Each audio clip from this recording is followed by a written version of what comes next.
Hello and welcome to another Let's Play. Me, GamerWolfSix of Echo. Before we start, if you're interested in playing this game, you can get it on itch for free. And if you want to support the people that made this game and are making others, you can go to their Patreon, $3 a month. So, on the last Let's Play, we woke up, saw that, God, what's his name? TJ left to go on a hike, decided to go to a diner, met the deer guy, whatever his name is, the guy that looks totally like a twink, and he asked about what happened at the lake that one time. We told him, and said we're doing a project, and he was like, "Hey, I'll drive you to the mine." I was like, "Okay," and we found TJ dead, but not really. I mean, he was limp, his eyes were rolled in the back of his head, but one or two shakes and he was right as rain, just taking a rest. Because, people look just completely dead when they're taking a rest. Well, I guess unmoving is kinda... Anyways, let's make sure my face is more or less correct. Yeah. Ooh, back up. What are you guys talking about? Julian, that's it. Not much, just about high school. TJ nods. Again, I'm starting to feel a little left out between those two. Kind of like a third wheel. What does that even mean? Like a third wheel of a bicycle? I guess. So, what's the plan now? Well, we thought we'd go to the house now, after we picked up Jenna and Carl. Alright. But where's Leo? I need my ex-husband though. We drive in silence a little while, and for some reason I start to wish I was sitting in the middle. The way Julian keeps turning the wheel forces his elbow to brush up against TJ's side, and I want to fuck both of them. Is it past the 1 minute mark? Yeah. I force myself to look away, wondering what the fuck I'm thinking. I mean, I guess I had to say fuck anyways. I'm treating TJ like he's something that belongs to me. We've only hung out recently over the course of this week. I barely talked to him the past 2 years. I force myself to look ahead, out the windshield. When TJ's phone buzzes, and my eyes naturally go to the screen as the link whips it out, ooh. I see the name Flynn, then the message underneath it. Now Flynn, that's the lizard guy, right? I only have time to see a few words. His fucking tell me. TJ jerks his phone back down, and I look away, just as it links his eyes on my face. I wonder if he saw me looking. I'm sure he did. It doesn't really matter, though, how hard you try, because now I'm wondering what the fuck Flynn thinks he's doing. They've been staying away from each other the past few days, obviously, but I guess Flynn found another way to get to TJ. What the fuck does he think he's doing? I feel myself getting angry. I don't exactly know what the lizard is saying to TJ, but judging by what I saw, it's definitely not good. I make a mental note to ask TJ about it tonight. If he won't tell me, then I'll let Leo know. He'll do something about it. I was just kind of wondering, but how? I walk up to the sidewalk to the old ranch-style house. It's been a long, long time since I've been to this place. Even longer since I've walked down on this path. Sydney's house is up the gravel road behind the forest. It's a bit of an odd spot, secluded from the rest of the town. It was all the better for us, I guess. It's nice not to be remembered of what happened. Guys, I don't know about this. You think he's just gonna let us in? We can break in. What else can we do?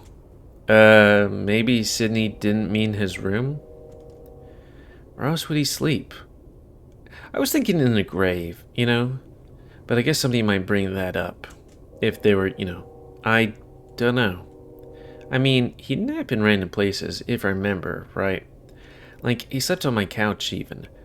Who sleeps on a couch? Stop it, Chase. That's not what he meant. Well, who knows? I do. I know where it is. The dark edge to TJ's voice is creeping in again. I suppose there's no harm in asking.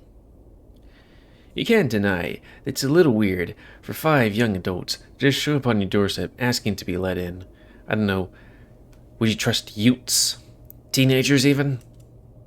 We don't have much of a choice, though, do we? TJ's walking ahead of all of us, marching up to the concrete steps without hesitation, before immediately ringing the bell. Whoa, wait. We don't even think about what we're gonna say. I already know what I'm gonna say. Motherfucker, let us in. We stand there in stunned silence for a bit, and I look around at the others. Carl looks completely uncomfortable, almost nauseous. His paws shoved deep into his pockets as he stares hard at the ground. Jenna is staring at TJ, her brow furrowed, clearly worried. Julian just stands there, as if the situation doesn't bother him at all. The door finally opens, revealing a young red panda, not much older than ourselves. He blinks at us, then fixes a smile on his face. Hello, can I help you? I see TJ's ears flatten down for a moment, his originally tough resolve clearly flattening. Hello. The red panda stares down at TJ for a moment, waiting expectantly. I don't recognize him, and I'm sure I would have seen him around town if he had moved in after Sydney's parents moved out. Also, I want to look at my face. It must have been sometime recently, a few years ago. I sighed then that I should step in and let TJ try and gather his wits. Hi, I'm Chase. This is TJ, and Carl, Jenna, and Julian. I point at everyone, feeling my cheeks grow hot. Hey, he has a icon. Hi, everyone, I'm Ingy. Another moment of awkward silence before I try to think of something else to say. How the hell do you bring up when to search someone's house because it belonged to your dead friend? As I'm trying to figure it out, TJ speaks up again. Our friend used to live here, about 20 years ago. Oh, really? The panda seems to think. Are you talking about Sydney? Sydney, yeah. He was her friend. Oh, sorry, I couldn't remember the name. I think his aunt told me about what happened. Yes, and, left something behind for us, in his room. Is it alright if we come in and look for it? Ingy's urgently inquisitive look is replaced by one of confusion and definitely a bit of suspicion. Oh, all of you? I notice Carl still staring down at the hard floor, his paws twisting his pockets. If that's alright with you. Ingy stares at us for a good 10 seconds, causing me to glance down at the floor, realizing how stupid all this is. Finally, he starts to step back, closing the door a little bit as he does. I'm sorry. I don't think that's a good idea. Wait. TJ steps forward, his fur bristling. The panda jumps a little, closing the door further until it's to the point where I can barely see one of his eyes. Sorry. It's just... Maybe I could come in and the rest of the friends can wait outside. It'll be real quick. I know exactly where to look. Panda's one eye looks back at us. TJ turns around, making a shooing gesture with both paws. There's a pause, then we stumble back a little, down the steps, into the sidewalk. My face burns again in embarrassment, realizing what a bunch of crazy people we look like right now. I look back and see TJ standing alone on the porch, looking back at the panda, his paws clasped together. Again, what feels like a long silence seems to drag out until Ingy opens the door slightly. You know what? Why don't you just tell me where it is, and I'll have a look. Oh yeah, TJ seems surprised, as if only now considering the idea. It's the room on the left, down the hallway. TJ points to the door at an angle. In the closet, in the back corner, there might be a box. Ingy's facial expression mirrors mine as I frown. A box in the closet, sitting for over a decade? Alright, I'll have a look. Ingy disappears behind the door, and I hear a deadbolt slide into place. We stand there in silence for a while before Carl breaks it. Dude, he's calling the police. No, he's not. We look like a bunch of crazy people. We should leave. Not until he comes back out. I think I'm gonna be sick. I think it's technically okay unless he tells us to leave. He did say he's gonna look for it. No harm in just waiting for his answer. I see Carl scruff his hooves against the pavement, looking around nervously. I wonder if he's had too much weed or something. Why do you think it's in the closet? He just used the shoebox in there as a spot for his treasure hunts before. You remember? I vaguely do. Now that he mentions it, but I'm surprised TJ does. He was even younger. Then the door opens and Ren'Py comes back out. His facial expression is completely different now. It's one of amazement and disbelief, but it's one of the paws that catch my attention. It's a teal-covered colored shoebox, old and worn, and torn through the corners. One sec. My mouth drops. Ren'Py stands there for a moment, holding the box out. Is this it? It's not mine, and there's a piece of paper inside. TJ paws shake as he reaches out to take the box, lifting the lid to look inside. It was in the spot you said. I've never seen that before. Okay, so either everybody just overlooks things, B, some kind of crazy magic stuff happens, or C, we got somebody that's able to sneak into this dude's house and place a box there. I feel my stomach twist, more dismayed than anything, that he found something. Do you not use that closet? It's a bit of an odd question, but I want to know how the hell he might have missed it. Ren'Py shakes his head. No, not really. It's mostly a storage room right now. I think I've opened it a few times to put some boxes on a shelf, but I can't really remember. Did you not look inside when you first moved in? Ren'Py looks at me, so does TJ over his shoulder. I guess now I'm sounding like a crazy person. Well, I can't really remember. It was a couple of years ago. I had a family help me move in, so maybe they just thought it was mine if they saw it? I want to ask more, but I bite my lip, not wanting to seem as frustrated and suspicious as I am. It's definitely something I could have missed. I've found a few things from the crawl space from the last family. Who lived here before you, if you don't mind me asking? Wait, Jenna asked that? I'm not sure it was... Yeah. No, look at my face again.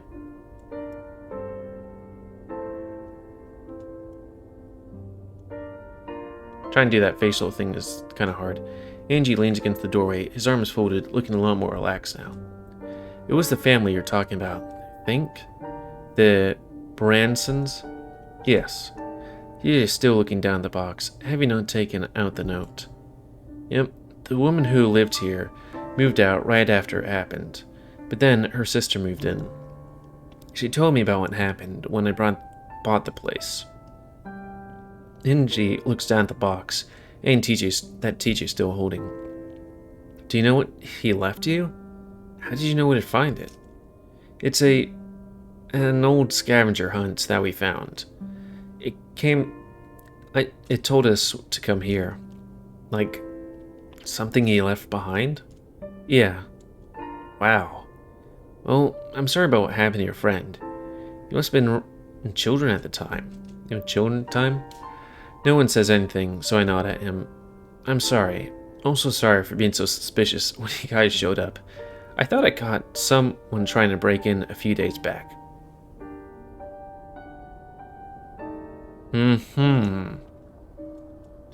Can't be too careful. Don't worry about it. That's completely understandable. Ren'Py nods, then shifts around. I don't want to pry, but what does it say? I didn't read it since I don't want to intrude or anything. TJ lifts the lid again, then reaches in to pull out the piece of paper. It's identical to the others that we've seen. Ren'Py takes the box from the links, so he can use both its paws to unfold the note. Then he starts reading. I hope you're all having fun.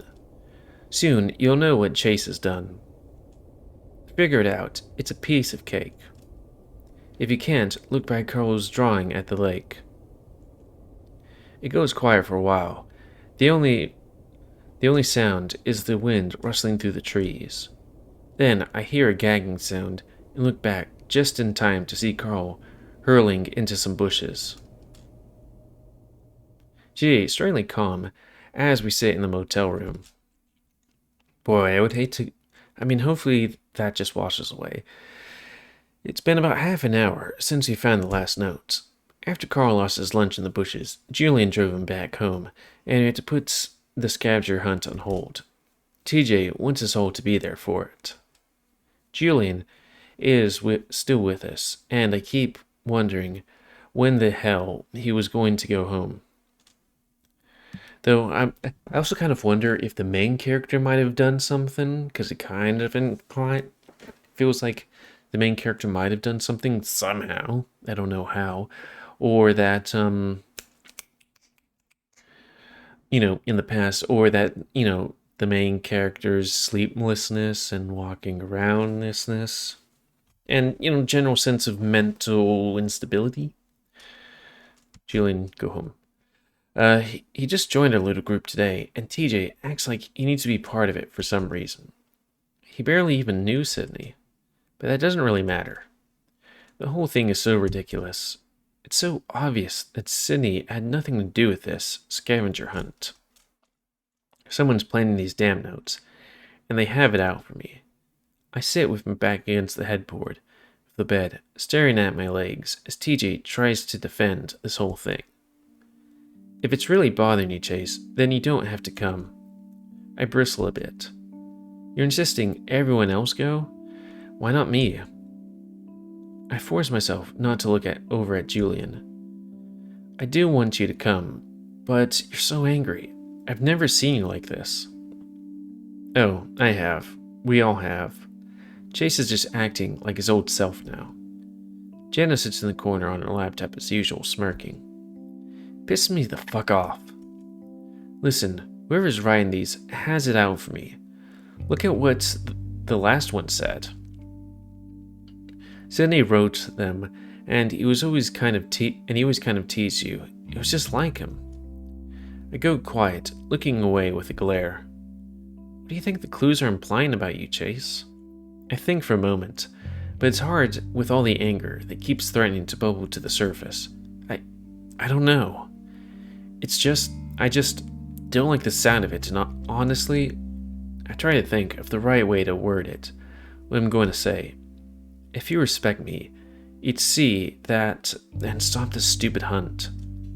Goes quiet for a moment, then Julian stands up. Hey, I'm gonna head out. You killed the complete vibe here, man. Let me know when you guys decide to do tomorrow. I've got the whole day off. Oh, okay, man. Thanks so much for coming with us. TJ gives the stag a side hug, and I try to keep myself from bristling. Once Julian leaves out the door, TJ sits on the foot of the bed, looking at me. I completely respect you, Chase, but I really think these are from Sydney. He was just teasing you. I don't say anything, choosing to look at the wall, feeling more unnerved by my own emotions than anything else. I don't feel myself at all. I know I asked you this morning, but if you think this is someone else's doing, who could it be? Jenna crosses her arms, looking at me earnestly. I sit there quietly for a moment, debating on whether or not I should tell them. I decide to, since neither of the others seem to see it. I think it's Flynn. What? I think it's Flynn and Carl. They're doing this whole thing. You can't be serious. Who else? Carl was the one that found the first note. I think Flynn gave it to him. The look on Jenna and TJ's face makes me look away again.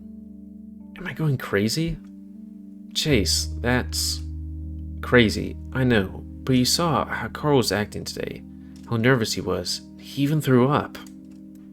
Carl does that sometimes. I slide my legs off the bed and let them hang over the side, fully facing the wall now. I know how Flynn was back at the river, but even he wouldn't do that. I look back at TJ with a glare. What about those texts he was sending you? What? TJ's paw flies to his pocket, a shocked look on his face. Jenna looks between us. What? Lynn sent TJ a text swearing at him. I think he's been messaging you the whole time. TJ's quiet, just staring at me. TJ, is that true? Jenna stares at the floor for a moment before finally looking up, his voice oddly calm. Yeah, well, he's angry. Of course he would be, but he has no reason to be riding the scavenger hunt. Flynn would never do that. You sure about that? TJ glares back at me, and now I can tell I've made him angry. Yes. Why would he do it in the first place? I don't have to think hard on that one. To hurt TJ, to ruin our friendship by making up lies about me. Just be a complete dick. Take your pick. That's obviously ridiculous. I don't say anything, choosing to glare at the wall. Jen looks between us again and shakes her head. Alright, that's enough of this. Neither of you are acting like yourselves, so I think it's best to head to bed, alright? Whatever. Aside into the bed, on my side, still staring at the wall, listening as TJ gets up and goes into the bathroom. Jenna goes on typing on her computer. I lay there quietly, deciding what I'm going to have to do something to stop this. Sneaking out of the motel room is probably the hardest part. I know that if they catch me at any point, it's over. It's about 3 a.m. I slide out of the bed, listening to TJ snores and watching Jenna's unmoving form curled up on the bed in front of me. Quietly, I dig around my bag for my keys, then slip out the door into the night. I grit my teeth as my car starts up, imagining TJ or Jenna pulling back the curtains, and seeing me sitting in the car. I've got excuses. I'm sick. I had to drive to the emergency room, or even that I couldn't sleep and went to get a snack somewhere. They're all suspicious, but they should be enough to cover my ass if things go south. I drive along the quiet road, my surroundings almost black since the moon has set. It takes me a moment to find the side road that would take me to the shore. Once I do, boy, that's a lot of stars. I see one lonely orange light glaring in the middle of the parking lot. I park away from it at the edge of the lot. It's dark here. I sit in the car for a while, wondering what I'm doing, wondering what the fuck I'm gonna do. But something drives me, a feeling that if I don't do this, then the rest of my life is gonna be ruined. I can't let that happen. I open the door and quickly get out. I pull out my phone and turn on the light, find the small dirt trail that leads into the inky blackness. The air is cool and I can smell the lake. Pretty soon I can hear it too, the soft, desolate sounds of the waves running against the thin strip of shore. It's peaceful, but at the same time it terrifies me. And for a moment I feel like the lake is one giant living thing. It dwarfs me with its presence, a giant, all-knowing thing. It knows I'm here. I shudder and force myself to continue. I find the shoreline, and the dry sand shifts under my feet as I take a right and follow the shore. I try to ignore the sounds of the lake, the feeling that's watching me, beckoning me towards it. Finally, I come across the boulder that I'm looking for. The one that Carl used to carve his drawings into. Of course, it would be something Carl used. That fat piece of shit. Oh, come on, man. I kneel down beside it, moving the light of my phone around until I find the drawings. I look at the super wolf etched into the rock, glaring. Then I see a glint of light above it. I shift my phone up to see that it's... I gasp, and I can't help a rag scream from escaping my throat. It's a tarantula. A tarantula sits there, staring back at me, its cluster of eyes shining back in the darkness. I stumble back in the sand and fall, sitting down hard and causing my feet to clack together. I scramble back up. I look around for a rock and quickly find one. When I turn back around and lift the light, the spider's gone. There seems to be a disliking of spiders in these series. Oh, I was gonna say like this, Echo, and the smoke room, but then I guess there's also spiders in what's it called? Adastra and Kamina. I look around for a while, in case it just moved around, maybe on the ground close to me. I don't see anything though, and I throw the rock at the lake, cursing the damn thing. Then I kneel down and look for the spot between the rocky ground and the boulder. It takes a few more moments, and I have to get real close, looking deeper into the crevice, and then there's a glint of what looks like metal. I start to dig, first with my bare hands, then with the help of a flat rock laying nearby. I'm sweating and gasping by the time I pull the thing free. It looks like an old lunchbox. I shine a light on it and barely make out what looks like a cartoon dragon. I open it and pull out the note. I read it. In a fit of rage, I tear the stupid thing in half, throwing it on the ground. You fucker. I hiss it out through my teeth, then pull out the piece of paper that I'd taken out of Jenna's notebooks, along with a pen. I write for a moment, using the old lunchbox as a flat surface. When I'm done, I drop it in the box, then wedge the box into the crevice, covering up with the loose dirt I'd move. I pack it down, then stand back up. Thinking twice, I pick up the shredded note and stuff it in my pocket. Then I walk back up the shore and up the trail, ignoring what looks like the eye shine of tarantulas all around me. Maybe it's the stars. I don't remember much of the drive back, or the parking lot of the motel. Next thing I know, I'm standing next to the bed, glaring down at TJ, watching him sleep.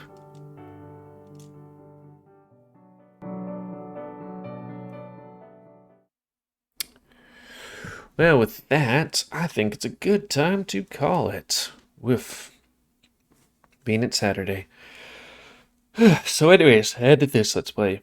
So anyways, please comment, because I like comments, comment you like, dislike, tips, because otherwise, if you like my YouTube and would like to see it grow, then please like, subscribe, and check out other videos to help it grow, and please remember to spend your ammos to help control the pet population. And until next time, let's say, me, GamerWolfSix of Echo. And if you want to play this game, free on HIO, and if you want to support the people that made this game and are making other ones, go to Patreon, $3 a month. So thanks and see ya.